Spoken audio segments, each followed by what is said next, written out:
o a la gloria. Pero te aseguro que no nos vamos a aburrir. ¿Cuándo fue la responsabilidad La del responsabilidad del partido PLRA? mayoritario? No, pues yo te Ahí dije dijo esto, que el no, PLRA en su momento lo hizo. no tenés una figura. 3, 2, Es decir, 1.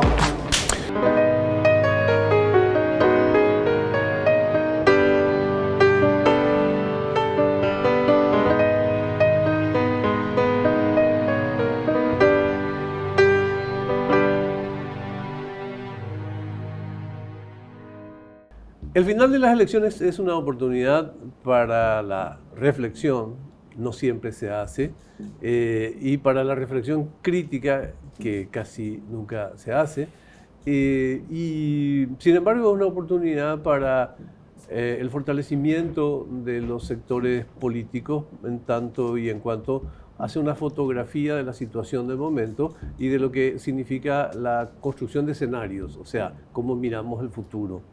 Entonces, el primer ejercicio que quiero hacer con nuestros invitados, todos indudablemente protagonistas del futuro de sus sectores, es preguntarles si tuvieran la oportunidad de tener una reunión sectorial en los próximos días, ¿cuál es la primera reflexión que bajarían o cuál es la primera invitación o la primera incitación a conversar que bajarían?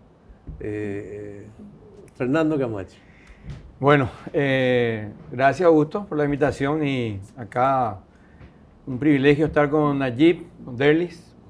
Bueno, tenemos que repensar todo, Augusto. Salió todo mal, el campo está arrasado y tenemos que reconstruir, ¿verdad? Con lo que se ve que ocurrió, es difícil decir por dónde tenemos que comenzar, sobre todo porque creemos que la construcción política que hicimos de juntarnos, hacer una concertación, participar en unas elecciones, evidentemente no fue suficiente.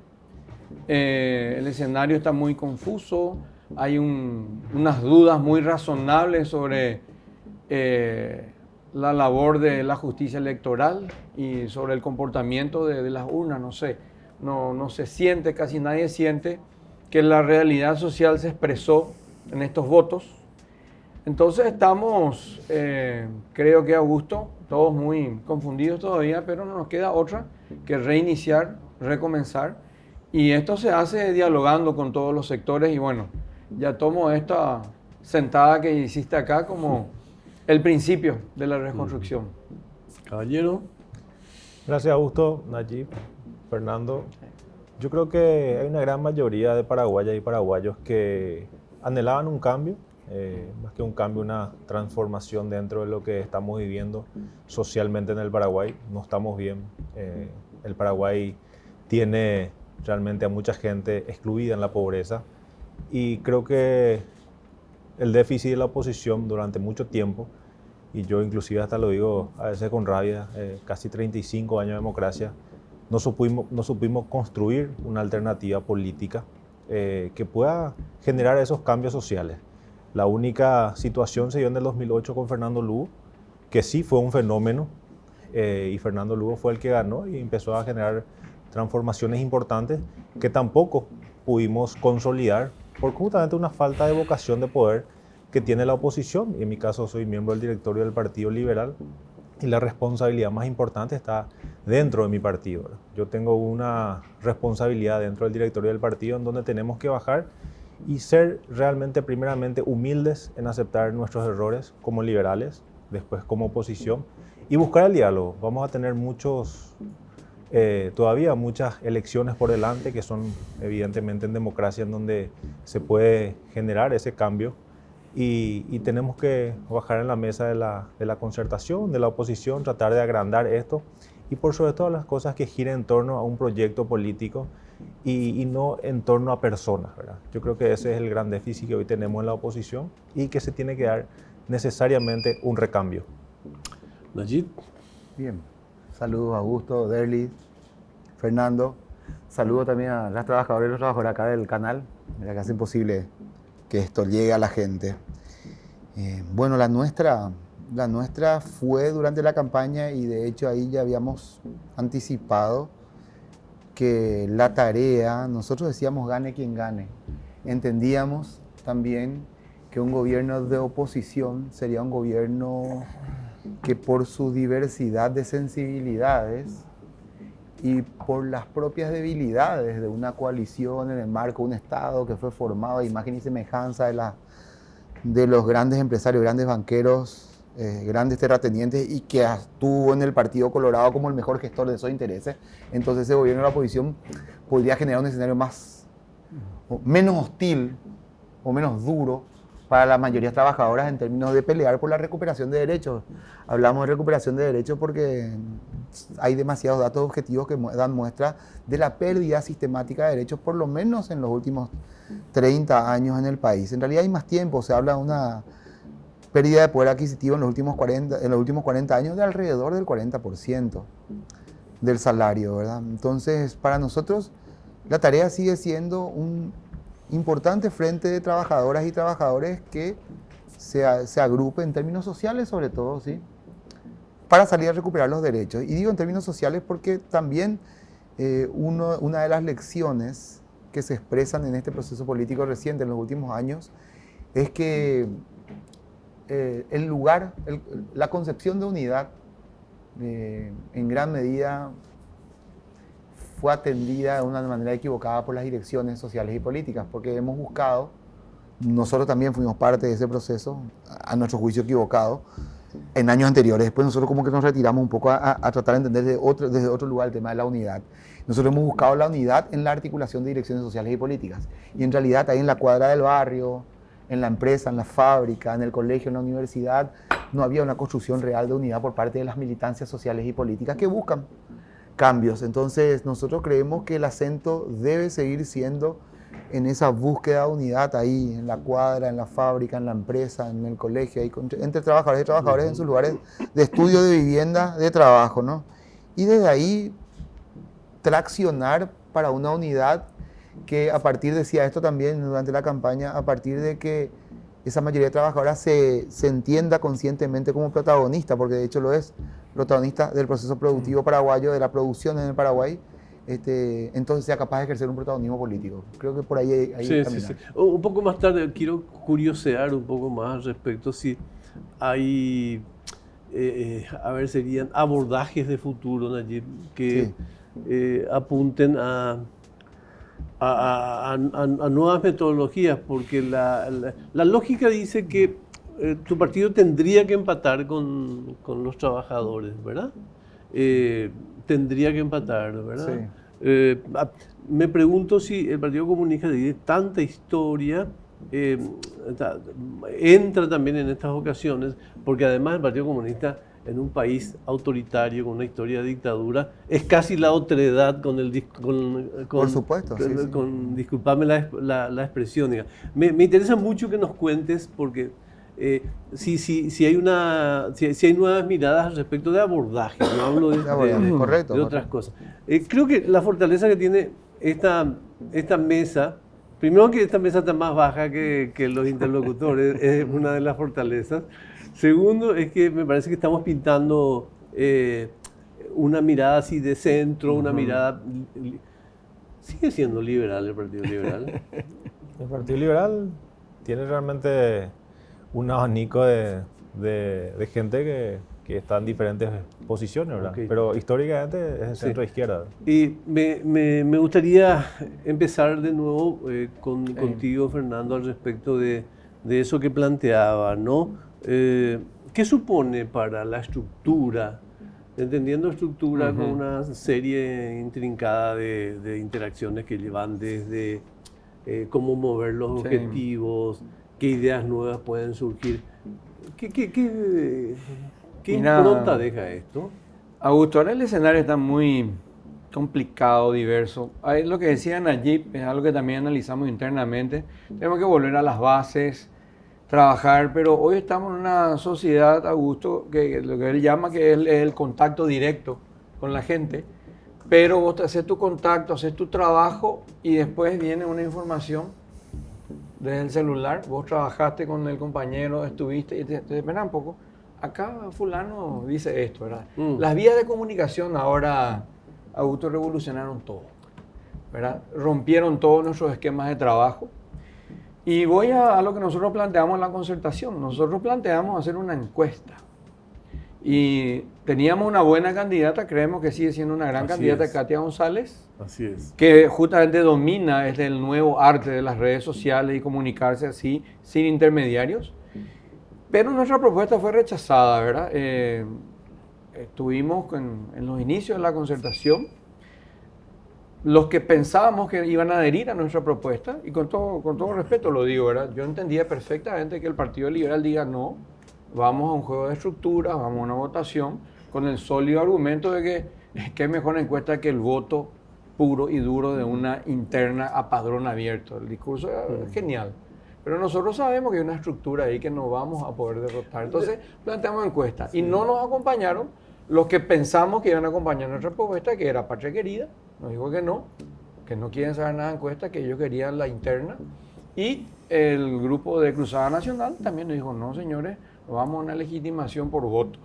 Disculpame, Entonces yo creo que ahí nos alejamos de la fórmula Lugo-PLRA. Una brevísima fuga por una cuestión electoralista sobre la cual ya no quiero hablar más de futuro, digamos. Pero es cierto que en algún momento se planteó la posibilidad de que Katia sea la que acompañe la postulación de Efraín Alegre. Formalmente no. Okay. Formalmente nuestra propuesta era Katia presidenta y en una chapa con el PL, más o menos seguir la fórmula Lugo-PLRA.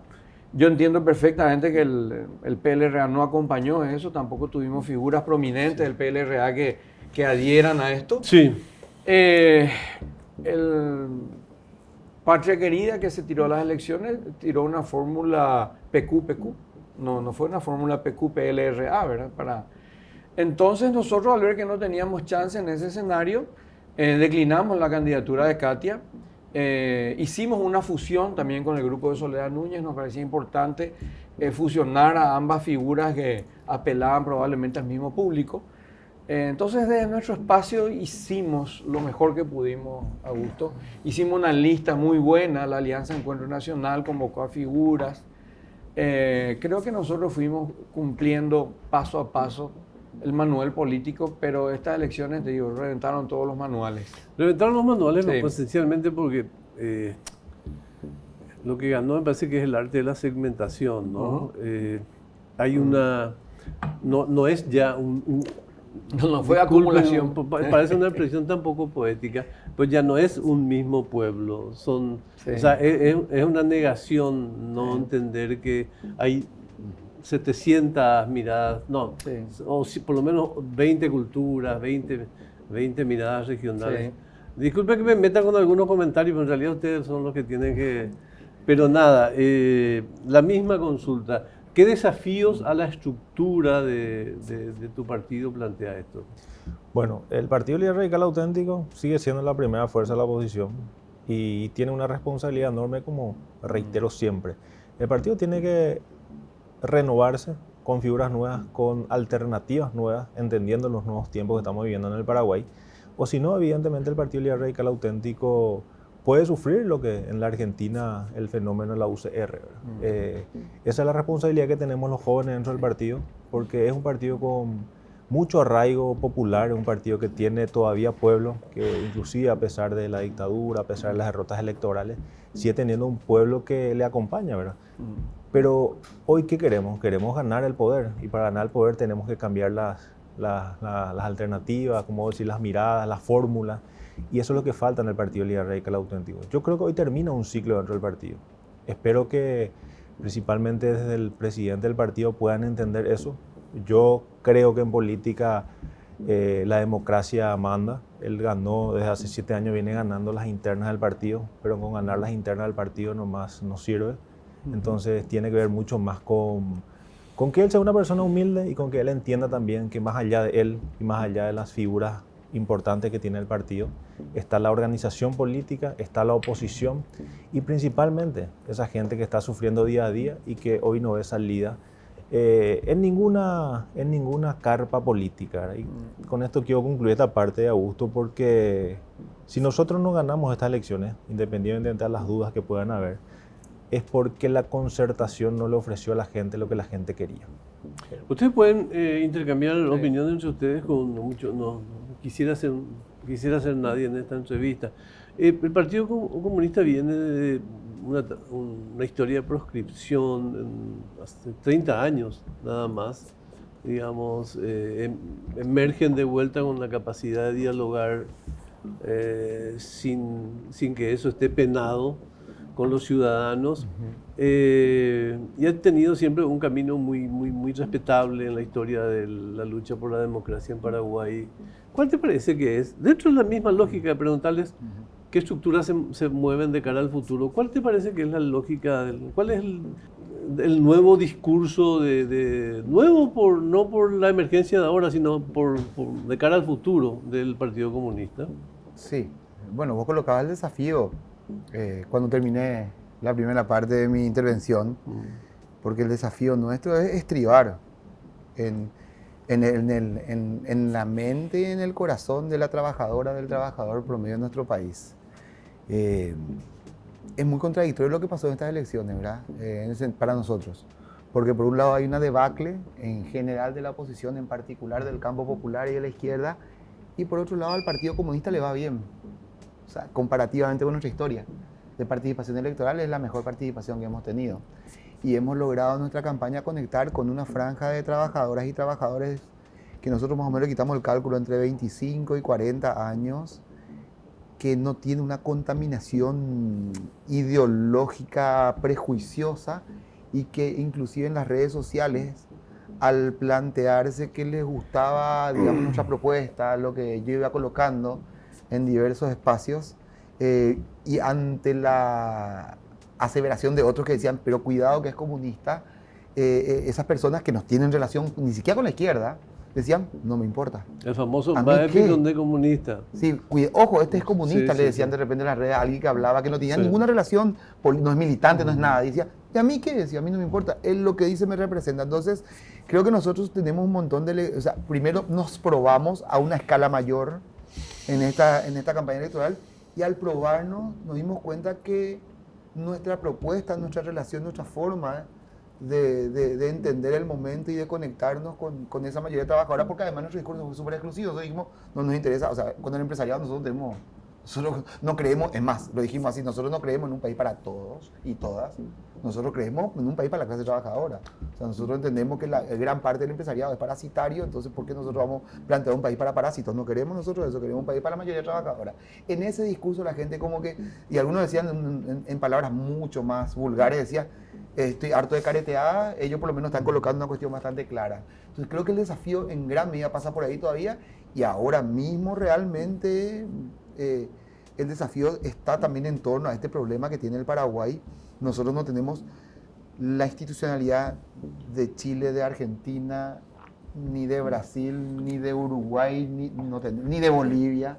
O sea, la institucionalidad que opera en Paraguay es una institucionalidad muy frágil, y eso se expresó en esta carga enorme de dudas, algunas racionales, otras no, en torno a un sistema electoral que está preparado para la trampa, no sé si la que están denunciando, pero sí para la trampa estructural, ¿no? Compra de votos, compra de cédulas, inducción al voto, etcétera, etcétera. Y además está preparado también para que el dinero sea determinante en la resolución de las elecciones. Entonces hay un problema institucional que hay que enfrentar. Estos principios, porque son más principios que otra cuestión, es lo que impide también no sé si la palabra, es lo que hace que el Partido Comunista tienda a no integrarse a propuestas genéricas de oposición, como en este caso. Sobre todo, en realidad, nosotros nos llaman y hablamos. ¿Sí? En esta campaña, por ejemplo, nosotros en algunos lugares, inclusive dentro del Frente Guasú y Monguetá, quisimos discutir el tema del Estado, porque para nosotros el debate en torno, que pasó en el Frente Guasú, compañeros, ustedes conocen, ¿verdad? Un sector que apoya a la concertación, otro sector que apoya a la nueva república. Entonces nosotros lo que dijimos en ese momento es, no le encontramos mucho sentido a ese debate, porque haciendo un análisis del Estado y de las perspectivas que tiene esta estructura estatal que opera en Paraguay, nosotros creemos que cualquier gobierno iba a hacer el ajuste estructural. Es más, pusimos el ejemplo, probablemente el mayor estado de bienestar de América del Sur es el argentino. Aún así, el gobierno de Alberto Fernández, cuya consigna fue volveremos y seremos mejores, no pudo eludir el ajuste estructural del achicamiento. Era producto de la crisis general del modo de producción capitalista. Entonces lo que nosotros decíamos es, el gobierno que venga en un estado como el paraguayo va a ser de ajuste estructural. Entonces, proponer superaciones al modelo neoliberal es falso. Proponer políticas públicas que lleguen a las mayorías trabajadoras es falso porque tiene problemas muy concretos. Sus gastos rígidos son altos, su endeudamiento es alto, tiene que resolver problemas de 700 millones de dólares en agosto nomás, ¿de dónde va a quitar? O sea, hay problemas concretos. Nosotros lo que creemos que hay que desmontar esta estructura estatal. Claro que eso lleva mucho tiempo, pero a la hora de no discutir el problema concreto del Estado y el funcionamiento institucional del país y del rol que tiene el país en la división internacional del trabajo y la forma de su superación, entonces es muy difícil construir una alternativa de unidad. No sé si claro, pero explico, además de explicarte, bajaste un tema que me parece interesante debatir. Hay una crisis de propuestas, ¿verdad? El lugar más cómodo es la crisis de la crítica al enemigo. Y eso se va sin excepciones. Sí. Sin excepciones, capaz que el Partido Comunista está haciendo una excepción si no conozco exactamente la campaña, pero si es en la línea que él lo plantea así. Entonces, ¿cómo se revisa ese aspecto? O sea, capaz que la gente esté queriendo realmente escuchar propuestas. Sí. Y pensamos que es solamente una cuestión de trincheras, digamos, ¿no? Augusto, ya que me permitiste acá la comunicación transversal, a mí me encantó lo que dijo Derlis, que el PLRA, como mayor fuerza opositora, tiene la mayor responsabilidad en la construcción, no solamente de una alternativa, sino de la victoria. A mí me encanta esto, porque lastimosamente veo en otros amigos liberales culpar al tercer espacio de la derrota. Nos están culpando a nosotros algunos. Entonces, Derlis, te felicito públicamente porque esa es la actitud de un líder. O a otra fuerza de oposición, sí, Fernando. O a otra fuerza, exactamente. Que también es equivocado. ¿Verdad? O sea, si no se logró una unidad, por eso, el partido más grande era el que tenía que traccionar y ver la manera de hablar del negociador desde el gobierno. Naturalizar. Además, a mí me parece... una negociación por eso más flexible. Bien, a mí me parece que duele. También me parece que ojalá que la nueva generación que llegue naturalizar la crítica a otros sectores y plantear la unidad como una imposición del destino. Me parece que es democraticida también. No. Por eso, Augusto, yo creo que la construcción de la unidad se da por otros factores, no porque tenemos que juntarnos nomás. Por eso termino lo que decía el elogio, ¿verdad? Yo creo que en algún momento el Partido Liberal tuvo un gesto enorme de grandeza, allá por el 2008, y se dio el espacio a un candidato que era el que se perfilaba que iba a tener el apoyo popular. Y le dio el soporte generosamente de toda su estructura. Y también vamos a hacer autocrítica. Probablemente esos liderazgos no reconocieron toda la importancia electoral que tuvo y el sustento político que da el PLRA. Entonces, te digo, te canté por qué ganamos y por qué perdimos, ¿verdad? Porque se perdió esa unidad. Podemos debatir horas, porque hasta ahora ese debate no está resuelto ahí entre el Frente Guazú, el Partido Liberal, nosotros, pero hubo una fórmula ganadora. Y ahora estos números que tenemos de 700.000 votos por un lado, 800.000, voy a lo que inició Derlis y le tiro la pelota. Evidentemente hubo una mayoría electoral que quería un cambio o por lo menos poner fin a un partido, una alternancia, como sea, por izquierda, por derecha o por centro, y no se supo acumular, colocar estos votos. Bueno, yo empecé a analizar esta cuestión después del 2008. Yo hago política hace mucho tiempo. Para los que no me conocen, yo milité en la Juventud Liberal, estuve como presidente en 2 periodos. Y me candidato yo en el 2012 a presidente de la Juventud. Yo asumo principios de 2013, justo en el momento en donde perdemos el poder, ¿verdad? Digo como oposición porque ya antes de eso ya Fernando Lugo ya había pasado lo que pasó, ¿verdad? Con el tema del juicio político. Hice yo un análisis de lo que pasó, ¿verdad? Y ahí empecé a escuchar, no, es culpa de la izquierda porque le dio su espacio al Partido Liberal, no, es culpa del Partido Liberal porque ellos traicionaron, porque un vicepresidente ya andaba serruchándole. Yo dije, ¿por qué ambos sectores no hacemos un mea culpa, hacemos un diálogo y tratamos de recuperar el poder, ¿verdad? No lo hicimos siempre tarde, siempre en lo electoral, y el Partido Liberal, la única fórmula que hasta el momento pudo triunfar fue la fórmula Lugo-PLRA, ¿verdad? En un gesto de grandeza del PLRA, pero que también no fue tan fácil, ¿verdad? El presidente en ese momento, Blas Llano, con una fuerza y prácticamente haciéndole entender a la gente que ese era el camino, instalan una convención y ganan una convención esa fórmula, ¿verdad? Yo creo que el Partido Liberal está de vuelta, si es que se renueva figura y por sobre todas las cosas tiene esa visión y esa apertura que tuvo en el 2008. Yo estuve en esa convención, fue en julio, el Día del Padre, en el año 2007. Podemos ganar de vuelta el poder, porque a través del poder uno puede generar estos cambios. Si no, vamos a quedarnos en el análisis y el Partido Colorado va a seguir gobernando, ¿verdad? Y si el Partido Liberal tiene figuras que pueda llegar, perfecto, pero lastimosamente en todo este tiempo no tuvo una persona como Fernando Lugo que pueda generar la adhesión mayoritaria de la gente, ¿verdad? Como dije y reitero, ganar unas internas nomás no significa que vos seas el líder mayoritario de la oposición. Lo primero que hay que hacer es buscar en estas municipales que se vienen, falta mucho tiempo, si hay algo que tenemos a favor es que tenemos tiempo, poder articular ese diálogo y ver cómo podemos encarar de vuelta el futuro, ¿verdad? El tema que plantea con la cuestión de la figura, me quedé con eso porque finalmente, ¿cuál es el desafío de futuro al respecto de los liderazgos? Y cómo se construyen esos liderazgos. Hoy en día estamos secuestrados por las tecnologías, por influencias que nunca existieron. Probablemente nuestros padres todo lo que necesitaban para hacer política era una silla, subirse arriba y hablar. O sea, entonces, para amplificar su voz. Entonces, ¿qué desafíos implican estos nuevos tiempos para el arte de escoger liderazgos y hacer política? Bueno, ahí hay que trabajar una combinación, porque por un lado, en general, Fernando creo que hablaba de eso también, ¿verdad? Ese trabajo de base, ese tiempo para poder compartir y ganar confianza con la gente ahí en la cuadra, en el trabajo, en el lugar de estudio, ya no lo hemos invertido o cada vez invertimos menos porque de hecho los tiempos han cambiado. O sea, mismo nosotros decimos, puta, no tenemos ese tiempo para encarar de esa manera. Además, la crisis general que existen, digamos, nosotros hablamos de nuestra parte, nosotros hablamos de una crisis civilizatoria. O sea, nosotros creemos que la forma de ver el mundo y de vivir en el mundo está en crisis. Y esa crisis se expresa en un altísimo grado de desconfianza. Podrías trabajar con un sector un año, permanentemente. Una intriga te puede detonar el trabajo. O sea, la gente desconfía. Y cuando uno transmite, entonces la gente dice, ¿puedo creer en esto? En el fondo dice, ¿en qué momento me va a joder?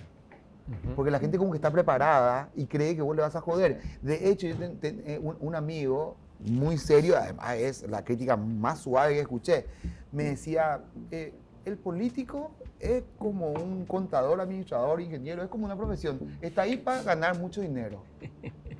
Buena onda, me decía mi amigo, ¿entendés? O sea, no está ahí por el bien común, no construye una cuestión colectiva, no, un proyecto país, no. Está para ganar dinero, igual que el contador te cobra por lo que hace. Entonces, esa es en el mejor de los casos la concepción de las políticas y la gente que hace política, ¿verdad? Entonces, es un problemón, ¿verdad? Porque lo que se expresa, pues, es ese sinónimo entre política y politiquería. Y desde ese lugar, o sea, nosotros destrabar, eso exige demasiado ejemplo. Y esos ejemplos no solo se pueden transmitir en la llegada del uno a uno, sino que hay, creo que Fernando decía, hay múltiples formas de comunicación hoy. Y esas múltiples formas tienen otra vez sus códigos. No es lo mismo hablar por Twitter que hablar por Instagram, que hablar por TikTok, que hablar por Facebook, que hablar en este programa de televisión o por radio o en un papel impreso en un periódico digital. Entonces, la multitonalidad es una necesidad, ¿verdad? Yo me acuerdo que el finado, imagínense, él ya de viejo, me acuerdo, Papi Díaz Orenave, Juan Díaz Orenave decía esto, ¿no? No nos concentremos en la idea de que el medio de comunicación es o radial, televisivo o prensa escrita. No, una kermés es un medio de comunicación, decía Papi. Una kermés, o sea, un terere yeré es un medio de comunicación. De hecho que el endiosamiento de los medios, de la mediatización, está en crisis con las redes sociales.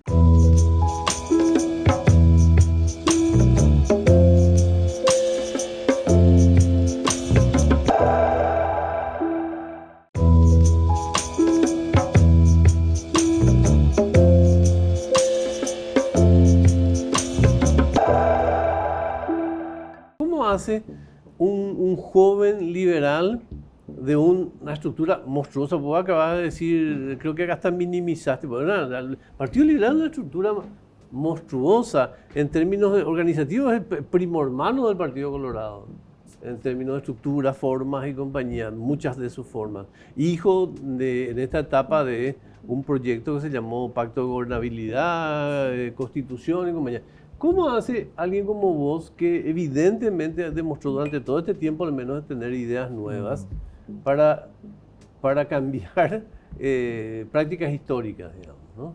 Bueno, voy a hacer no sé si un resumen, ¿verdad? Me escribió papá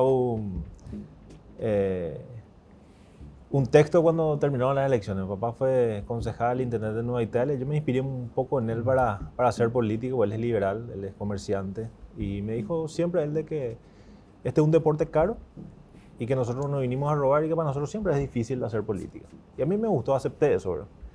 Y él me decía, hicimos todo lo posible, planteaste ideas, no dormiste, trabajaste todos los días, dimos hasta lo que no teníamos y no fue suficiente. Porque hoy la política tiene otros condimentos. Realmente la estructura del Partido Liberal es muy costosa. A nosotros las internas nos cuesta muchísimo y se gasta una monstruosidad.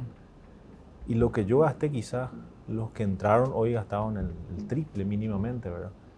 Pero evidentemente nuestras internas, como dijiste recién, somos primos hermanos, nos manejamos en esa estructura. Es difícil, pero creo yo de que también ya hay algunas alternativas como las redes sociales y compañías que sí te generan ese voto, pero más allá en las generales, no en las internas. Y ese es un desafío que tenemos los jóvenes. Hoy muy pocos jóvenes ingresaron, hay excepciones como en Itapú, hay otros lugares donde jóvenes son hoy diputados, pero gente que tenía ya estructuras también, ¿verdad? En mi caso yo no tuve ningún municipio, no tuve el apoyo de prácticamente de nadie. Si bien vengo militando en el equipo joven hace mucho tiempo, la única persona que a mí me dio en su momento la posibilidad de encabezar la junta departamental y de ser parte de la juventud fue Blas Llano, ¿verdad? Después no hay otro líder en el Partido Liberal Radical Auténtico que le dé esa oportunidad a los jóvenes. El problema es que se mira la política como en episodios y aún peor problema es que mucha gente piensa que el siguiente episodio son las elecciones del 2028, ¿verdad? Y en realidad hay muchísimo que construir. ¿Cómo hace el Encuentro Nacional, que es un partido que todavía le debe a la construcción de bases, que ha apostado con mucho éxito a figuras, digamos, de por fuera del partido, claro, en sucesivas elecciones, pero que tiene una especie de deuda de construcción del universo propio? Te digo, Augusto, nosotros consideramos estos resultados como pésimos, ¿verdad? Pues nosotros queríamos ganar el Ejecutivo. Pero si vamos a hablar de acumulación, en la última senaduría tuvimos 31.000 votos y ahora tenemos 148.000. La multiplicamos por 5, pero no estamos conformes, ¿verdad? En las elecciones pasadas habíamos metido un senador, ahora tenemos 2 dentro de la alianza. Repetimos de vuelta, bajo mi presidencia, ya van 3 elecciones que metemos 2 diputados en central. Esta es la tercera elección, Augusto. Pero no estoy conforme porque nosotros ya nos jugábamos a ganar el Ejecutivo. Concuerdo con el análisis de Nayib, podemos tener muchas críticas. Sí, hay un modelo empresarial parasitario del Estado, ¿verdad? No es bola lo de la libre empresa y demás. De los análisis, ¿verdad? Muy anteriores tenemos una clase empresarial que depende de los contratos del Estado. Y nos apostamos a ganar el Ejecutivo, a como dé lugar. Ahora no sabemos hacia dónde seguir y las políticas tradicionales, Augusto, retomo lo que estaba diciendo. Estando en Pilar, uno escribe en su Facebook, queremos aunque haga un puente que nos conduzca, que vaya directo a Argentina para que nuestros productos lleguen al mercado de Buenos Aires, ahorraremos 6 horas, 3, 4, 5 me gusta. Ahora voy a poner espectacular pizza a la parrilla, pescado acá, y tenés 200 me gusta. La comunicación cambió radicalmente y se banalizó tremendamente.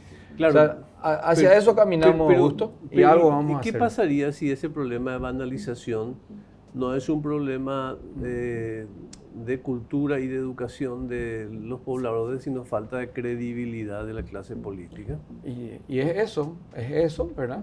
Que se está relatando acá, ya nadie cree en la clase política, pero no es un fenómeno solamente en Paraguay, a nivel mundial vimos esto con Donald Trump, con Bolsonaro, una simplificación extrema de la propuesta y vamos a tener que recalcular. Una recuperación de atributos, nosotros hablamos de eso dentro del partido.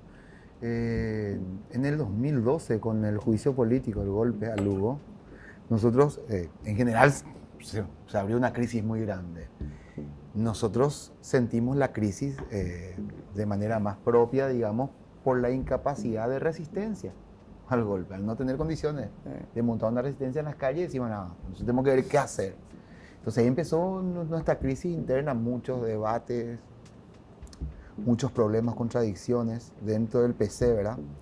Que tiene una primera síntesis en el 2016, en el 8º Congreso nuestro, ¿verdad? Cuando decimos no tenemos que recuperar los atributos, el problema nosotros teníamos diferente, nosotros no somos progresistas, digamos, ¿no? Estamos, digamos, en una posición, podríamos llamarle más radical de la izquierda, entonces nosotros decíamos el problema no es el progresismo, el problema no es Fernando Lugo, el problema es que el Partido Comunista no gravita, ¿verdad? Como para poder hacer valer lo que cree que es correcto. Pero si te tuviera que preguntar hoy, sí, ¿cuál es tu prioridad? ¿Gravitar o sostenerte en los principios? No, o sea, a ver. Es irónica y Argel me pregunta, sí, pero tiene entiendo, que ver pero con... para mí es en la medida en que uno se sostiene en los principios. Porque gravitar hoy en día depende de otras cosas, lamentablemente. Y mira, nosotros en donde más acumulamos en esta campaña. Cada vez que pasa el tiempo me doy cuenta muy Argel, pero... No, lo que más acumulamos en esta campaña fue juventud, tiktokera, tuitera, instagramera, que hicieron 1000 cosas. Yo me sentía medio un poco mal ya, pues parecía esa figurita del K-pop y eso, ¿verdad? Porque en serio que eso se metió gente así que trabaja mucho en el terreno de anime y eso. O sea, eso es una realidad. Entonces nosotros sí, con esta línea de principios, enganchamos, no con la línea de principios, no, sino justamente con un discurso que nos costó muchísimo trabajar porque le pensamos y nosotros ahora nos paramos acá con un discurso mucho más directo, diciendo esto. Hablar de política es hablar del problema de movilidad de la gente, el problema de alimentación de la gente, del trabajo, salir a defender. Decíamos nosotros, por ejemplo, las direcciones conservadoras de los partidos no salen, discuten lo institucional, dicen, ¿verdad? Pero no pelean el problema del no pago de horas extras. No pelean el problema de no pagar los domingos, feriados, el trabajo nocturno, no se pelea eso. Entonces no hay realmente una defensa de la normativa vigente en el Paraguay. Nosotros sí, nosotros colocamos esto. Y ahora el gran desafío, quiero adelantar, esto me parece que es un debate, el gran desafío que tenemos quienes reivindicamos la democracia y la libertad política, ideológica, cultural, organizativa, gremial, ¿verdad? E inclusive de orientaciones sexuales, es enfrentar este triunfo del Partido Colorado, en donde tenés a un partido con el Ejecutivo, con mayoría en ambas cámaras, con una tradición autoritaria que se puede expresar. ¿Cómo no se va a expresar? Lo más probable tendencialmente es que se exprese si ganaron grande. Entonces, ¿por qué no van a venir a atropellar? Pueden atropellar. Y ahí tenemos que pararnos nosotros. Tenemos que construir un frente de trabajadores que digan, ojo, nosotros defendemos la libertad de asociación, de organización, de reunión, y la libertad ideológica, la libertad de agremiación. El Partido Comunista, por ejemplo, reivindica la recuperación del movimiento sindical, pero no es esa la única forma de encuentro y de agrupamiento de trabajadores y trabajadoras. Hay nuevas formas que tenemos que explorar y entenderlas. Nosotros es un significante que incluye muchos, pero un par de condimentos. Pues uno es la organización y otra es la ciudadanía, digamos, por lo menos. Digo, ¿cómo se hace para...? Porque una de las cuestiones que nadie pierde, con esto no va a perder Peña, no va a perder tu partido, el tuyo, y es el que Paraguay necesita fortalecer su pluralidad. Necesitan también fortalecer sus niveles de consenso que desaparecieron. Claro. Ahora, en ese contexto, ¿cómo se hace para fortalecer a los partidos políticos en este proceso de cara al futuro? No es fácil. Con este sistema del voto preferencial se desdibuja totalmente la labor del partido. ¿Qué fue? ¿Qué fue? ¿Un error de cálculo de la oposición? Nosotros nunca apoyamos eso desde el Encuentro Nacional, pero tampoco salimos ahí con la bandera. Te digo, pero ¿cómo es las dos posible que- referentes intelectuales, discúlpame. Diego Avente y Sí. Emilio Camacho, públicamente se opusieron, ¿verdad? ¿Cómo es posible Pero que quedábamos mal. entonces por Sí. un esnovismo, digamos, como un flautista Sí. de Hamelin, arrastra a todo un... Digo, porque no sé si podemos hablar en la misma categoría respecto al voto directo, que después hablaremos de qué Sí. opinión tiene al respecto. Pero dale, ¿cómo hacemos para fortalecer los partidos políticos? Mira, por ahora, patear con las dos piernas, Augusto. Necesitamos transmitir políticas públicas, transmitir ideas y usar las nuevas herramientas. No podemos desdeñar toda la nueva comunicación política y tampoco vamos a desdeñar todo el trabajo político, toda la doctrina que venimos trabajando y viviendo. Tenemos que hacer las dos cosas, ¿De qué influencers club y sos? políticos. ¿De qué incluso? Un sufrido cerrista, militante.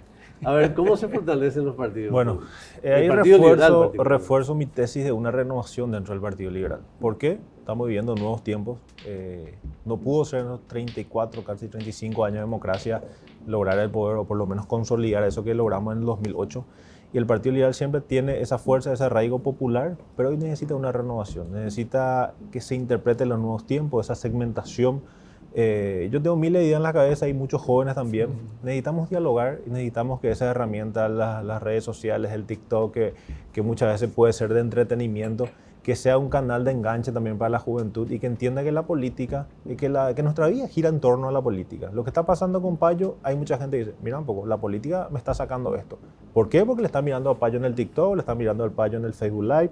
Entonces, ¿por qué un partido tan grande como el Partido Liberal no puede ayornarse de esos nuevos tiempos? Pero también para eso tiene que tener figuras que atraigan y que tenga esa credibilidad. Uno puede tener a los mejores analistas políticos, a los mejores que te manejen redes, pero si son las mismas personas que lideran el Partido Liberal Radical Auténtico, ¿hacia dónde va a ir la nueva generación? Entonces el Partido Liberal necesita hoy necesariamente renovarse. A mí me inquieta que los partidos estén muy entregados a las herramientas, ¿no? O sea, antes, o sea, en el Partido Comunista, ¿cómo están viendo eso mismo? O sea, cuando hablo de herramientas, hablo de que las veces que aquí mencionamos ya redes sociales, en el curso de yo y vosotros. Pero el Partido Comunista, ¿cómo ven el futuro? Después te explico. Sí, no, dale. Discúlpame, dale, explica ahora, ¿sí? No, claro. Para No es que cortar. estás entregado a las herramientas. Lo que pasa es que no solamente los medios de comunicación, sino son los nuevos medios. Sí. Y para ser un partido Para que llegar. quiera llegar al poder necesitas de la gente. Entonces esas son herramientas importantes. Hoy ya no le convocás a una convención, a un congreso, a un debate ideológico a los jóvenes. Muy pocos jóvenes se van a ir. Entonces, ¿cómo le convocás? Bajando un poco a través de esas herramientas, tratando de que la política sea algo de su vida cotidiana y que ellos, bueno, puedan adherirse a una causa o un proyecto político, ¿no? ¿Cómo hace el partido para crecer dentro de su, digamos, sus propias exigencias de que el crecimiento sea calificado? Pese a que venís de un partido que recontra inventó la propaganda del siglo pasado, digamos, ¿no? A ver, Mira, bueno, nosotros ¿cómo tenemos una piensan crecer? una combinación que ahora, en estos últimos 6 años, nos ha dado resultados, y en esta campaña fue como una primera prueba que trascendió a la escala de acumulación del PC, ¿verdad? Y que nos generó primero una acumulación ya concreta ahora mismo, pero un potencial de acumulación que inclusive nos genera cierta impotencia porque no tenemos la estructura para aprovechar ese potencial de crecimiento que tenemos. Que tiene que ver primero con la comprensión de que ese universo llamado clase trabajadora o esas mayorías trabajadoras somos súper diversas, ¿verdad? Muy individualizadas en muchos casos. Entonces, ahí nosotros planteamos una combinación en donde el sujeto movilizador está combinado, en nuestra opinión, por las mujeres trabajadoras y por la juventud trabajadora. Pero no es un cliché ni una cuestión porque está de moda, está buenísimo hablar de las mujeres o de la juventud. Por una cuestión muy concreta, la juventud en general tiene ciertos rasgos de rebeldía, ¿no? Posibilidades de salir a luchar, de expresar con más energía sus ideas. Y por otro lado, las mujeres objetivamente a lo largo de la historia, no solo del Paraguay, sino del mundo en general, han demostrado muchísima más capacidad de administración, muchísimas más fuerza. Yo solo pongo un ejemplo. Mi compañera con la que tengo hijas, es mucho más chica que yo. Ella cuando una de mis hijas tenía 2 años, le alzaba y le ponía acá y podía estar con su hija muchísimo más tiempo que yo. Yo le alzaba a mi hija y me recontra cansé. Y yo, ¿de dónde quita fuerza? Decía, ¿no? Entonces las mujeres tienen una fuerza extraordinaria y además cuando convocan las mujeres el resultado es otro.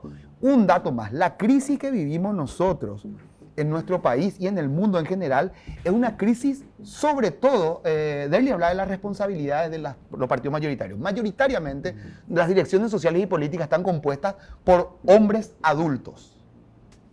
Es una minoría la juventud, es una minoría la participación de las mujeres. Entonces, la responsabilidad de la crisis actual es de los hombres adultos. Entonces, la renovación pasa por el desarrollo de las mujeres trabajadoras y la juventud trabajadora. Nosotros hablamos del segmento de la clase trabajadora porque es el segmento que nos interesa. De la diversidad de vuelta, ¿no? Sexuales, etcétera, etcétera, que en donde nosotros venimos trabajando bastante bien, ¿verdad?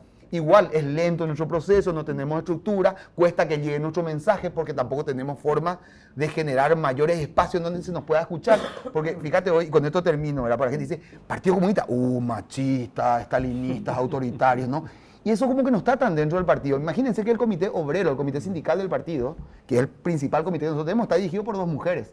La Comisión Nacional de Ideología, que es de formación del partido, está dirigido por una mujer. El comité estudiantil del partido está dirigido por una mujer. El comité territorial del partido, el que trabaja territorios, barrios, está dirigido por una mujer. O sea, esa es la realidad actual del Partido Comunista. Entonces nosotros creemos que va por ahí. Ojalá le encontremos la forma de dar saltos. Tiene muchos problemas con el cliché que deviene ya del autoritarismo. O sea, tienen problemas para multiplicar a consecuencia de eso. Claro que tenemos problemas y fíjate vos que el discurso, o sea, se habla de Lugo y se habla de comunismo y no tiene nada que ver Lugo con el comunismo. Entonces, no, de hecho, hay una concepción súper vulgar, digamos, del comunismo. Entonces, sí. Se habla de, voy a poner un ejemplo más argel, voy a poner 2 ejemplos. Se habla de Cuba o de China y se habla de comunismo. Y en Cuba y en China lo que hay son procesos de construcción y transición al socialismo, ¿verdad? Está lejos de ser comunismo. No hay ninguna, no hay. Pero coloco el Mabuto porque está muy presente eso, ¿no? Ese ya es un precio. No, si al PL Real le llamaron de izquierda varias inclusive, veces. Claro, ahí están los socialistas y la concertación, ¿verdad? Entonces es un problemón eso. Claro, volviendo a lo mismo digamos, de esa construcción de futuro, ya entrando en una etapa casi final, esos desafíos no son fáciles y tienen que tener también nombres que guarden relación con el porqué de la política, digamos, ¿verdad? Si te tuvieras que parar de nuevo, digamos, en un escenario, me hace acordar de aquel político que dijo, ¿cómo era que dijo? Que vamos que los otros robaron mucho tiempo. Yo nunca he robado, sí, denme una oportunidad. Sí, yo nunca he robado. Bueno, ¿cómo se hace, digamos, para debatir y cuáles son los grandes temas que les parece que son susceptibles de, merecedores más bien de debate en este nuevo tiempo? Aún de diálogo, si quieren, también con el nuevo gobierno. Mira, nosotros estamos, creo que ahora... Tres temas, si quieres. 3, el tema de salud pública, terrible, ¿verdad? El mejor ministro de Salud Pública en Paraguay es el señor Pollada. Esa es la solución que da a la gente algo dramático, el abandono, ¿verdad? De lo que se había iniciado en el gobierno de Lugo, que era la salud pública, ¿verdad? La atención primaria en salud. El segundo tema fundamental, creo que hay una crisis de educación muy grave, muy grande. El aparato el Ministerio de Educación se volvió un aparato político, partidario. Los 2 temas centrales. Y tercero, probablemente, en un análisis rápido, el tema de seguridad. Crecientes casos de asaltos. La seguridad ciudadana está totalmente abandonada y no estoy hablando de que la gente no sabe si va a llegar a su puesto de trabajo y al volver a casa no sabe si es que al volver del trabajo toda la familia tiene que hacer un esquema particular de fulano o andar a esperar en la parada del colectivo para acompañarla hasta casa, ¿verdad? Y cierro con el 4º punto, el tema del transporte público.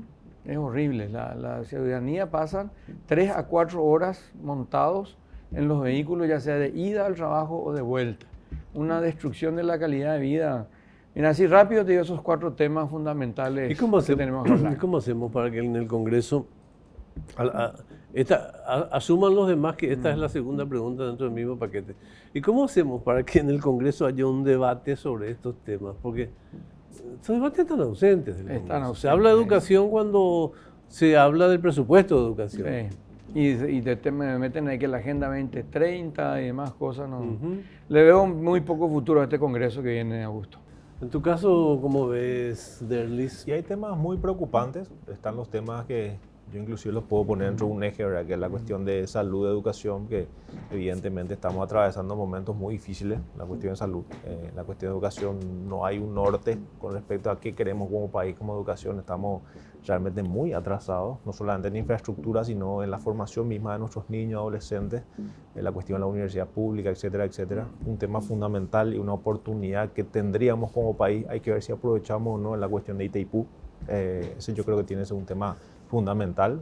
¿Qué hacemos con Itaipú? ¿Vamos a seguir dándole la energía a ellos? ¿Vamos a recibir más recursos de Itaipú? ¿Qué hacemos con esos recursos? Así como se hizo con la negociación Lugo-Lula, ¿verdad? O sea, con esos recursos se generaron tal y tales proyectos y propuestas públicas, ¿verdad? La deuda externa, ¿cómo se hace? Sandy dijo que va a sacar un préstamo para pagar parte de la deuda. Ese es otro eje fundamental y uno no puede eludir la cuestión del transporte público. ¿Por qué? Porque en el Paraguay evidentemente es un problema muy grave, pero también es un problema que desde el gobierno, desde el que tiene la lapicera, tiene que bajar una línea y del Congreso se tiene que acompañar, ¿verdad? Porque evidentemente el tema del transporte público ya venimos hace tiempo, es prácticamente un fraude esto que estamos viviendo en la cuestión del transporte público, ¿verdad? Entonces yo creo que es un tema importante que debe abordar este Congreso. Y si una cuestión ¿por qué quería llegar al Congreso? Es porque evidentemente uno puede ser mayoría o minoría en el Congreso, pero uno puede instalar un debate. Acá el presidente del Partido Encuentro Nacional, Katia, es afiliada, es parte del Encuentro Nacional. A veces estaba sola Katia, instaló debates, el Parlasur terminó. Yo en la Junta Departamental a veces estaba solo, denunciada, y bueno, hasta que la gente miró un poco lo que estaba ocurriendo en la gobernación y una persona puede instalar un debate. O sea, a veces no tenés mayoría, pero es importante que esté una voz que instale un debate. Y habrá un debate, hablando de debate, ¿habrá un debate sobre tu partido, su conducción?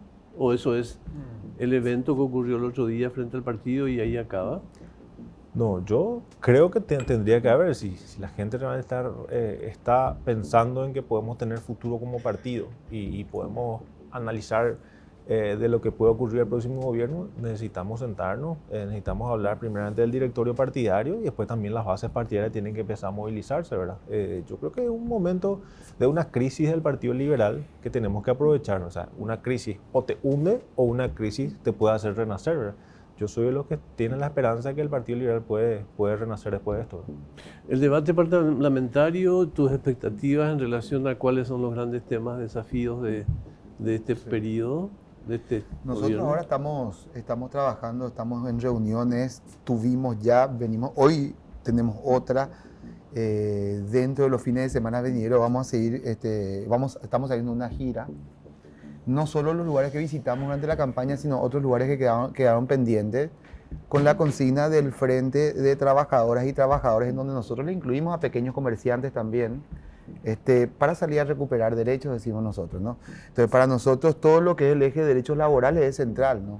Entonces, respetar el Código Laboral implica hacer valer los contratos colectivos de condiciones de trabajo, las horas extras, el pago por horario nocturno, el pago por días feriados, el ajuste, porque si es que se ajusta un 40% del salario, es más importante, más son, me parece, las categorías, pues ahí se habla de aumento del salario, pues. Entonces, si un 40% sube el salario, eso no habrá sido un aumento, eso habrá sido un ajuste. Con ese 40% podemos consumir como se consumía hace 30 años atrás. Entonces hay que pelear por el ajuste salarial. Y nosotros creemos que el Frente de Trabajadores, la gran tarea es esa. Y ahí se cruzan, por supuesto, los reclamos en torno a salud, en torno a educación, en torno a transporte, ¿verdad? O sea, pero nosotros creemos que lo central es esto, igual que el tema de jubilación. Hay que pelear por el problema de las cajas fiscales, IPS, y la necesidad de pensar, asumiendo la complejidad de un sistema único, pero de alguna forma que permita que los trabajadores y las trabajadoras más jóvenes tengan otra vez en su horizonte la posibilidad de una jubilación. ¿verdad? Y tengan otra vez en su horizonte la posibilidad de una jubilación con el principio fundamental de la jubilación a escala internacional, que es el de la solidaridad intergeneracional. No aquella idea en donde yo voy a poner una cuota y lo que junten de mi plata nomás después me van a dar otra vez, ¿verdad? Que es la línea de las jubilaciones privadas. Para nosotros eso es central. Y en el Parlamento, nosotros, de hecho, nosotros lo colocamos en la campaña, nosotros creemos que la interlocución del parlamentario que realmente luche por la democracia, por el cambio, y tiene que ver un poco con lo que dijo Derlis, está fuera del Parlamento. O sea, el Parlamento es una caja de resonancia, porque ahí adentro la mayoría, es súper dura la realidad en nuestro país, la mayoría trabajadora casi no tiene representación en el Congreso. El Congreso está dominado por una mayoría que defiende los intereses de esa pequeñísima minoría empresarial multimillonaria. Entonces, súper difícil porque ahí hay compromisos, hay bancas compradas. Claro. Entonces, hay compromisos muy, muy duros ahí. Te quería preguntar, solo porque estamos ya, y tengo una ultimísima pregunta para la cual van a tener 2 segundos para responder. Sí o no, ¿verdad? Sí o no. Ya que hiciste muy buena definición de los lindes entre el comunismo, socialismo, progresismo, pero aún así, ¿crees que esto que pasó con el Frente Guazú convoca a debatir un nuevo reagrupamiento de sectores con cierta afinidad en ese orden? Sobre todo un reagrupamiento mucho más orgánico.